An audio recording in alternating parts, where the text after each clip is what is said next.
Right now we're looking at today's do now. I'm going to go over the do now so that you can see how you did and have any questions answered that you may have missed. For the first one, it says to rotate 90 degrees clockwise about the origin. So first is for me to understand that if it's going clockwise, I'm moving this direction. So when I rotate my paper, this will be on top. If it's about the origin, that's my center of rotation. So I'm also marking that. I'm now going to count my distance from my center of rotation to each point.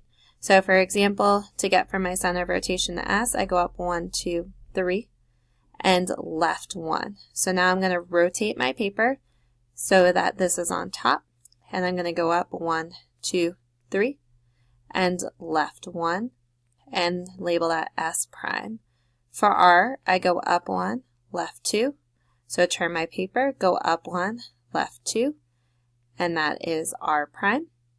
To get to P, I go up 3 and left 1, 2, 3, 4, 5. So turn my paper, go up 1, 2, 3, and left 1, 2, 3, 4, 5. P prime will be over there.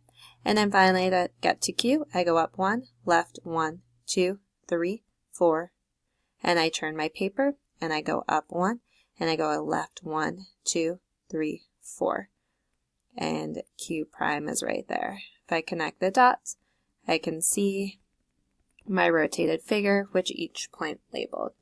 The difference between this next one is it says counterclockwise. Also, my center of rotation has now changed. So now I'm rotating about point S, so S prime is going to be in the same exact spot.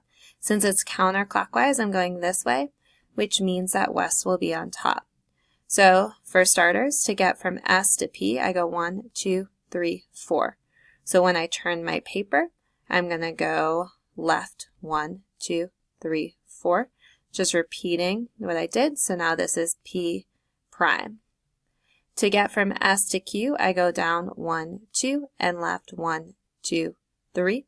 So now I turn my paper, I go down 1, 2, and left 1, 2, 3. And here I can label Q prime. Finally, it's to do R. So I go down 1, 2, and left 1. Turn my paper, and I go down 1, 2, and left 1. And I plot R prime. I know you can't see me rotating the paper, but you yourself could be rotating the paper to be able to see that. And we can see that shape has moved. S prime, though, has not moved, so the figure just rotated about that point. It makes sense because PS is here and PS is here, showing me I have that 90-degree angle. For a reflection, this is when I have to recognize where the line is. This is my x-axis, so where x is -2 happens right here.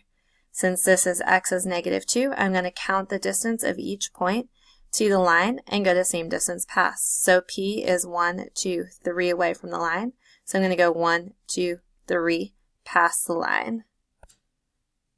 This is now P prime. The weird part about this is that S is on the other side of the line, so I take 1 to get to the line. So now I'm going to go 1 past, so notice that S prime is actually on this side. R prime is going to stay exactly where it is, so you didn't need to move that one.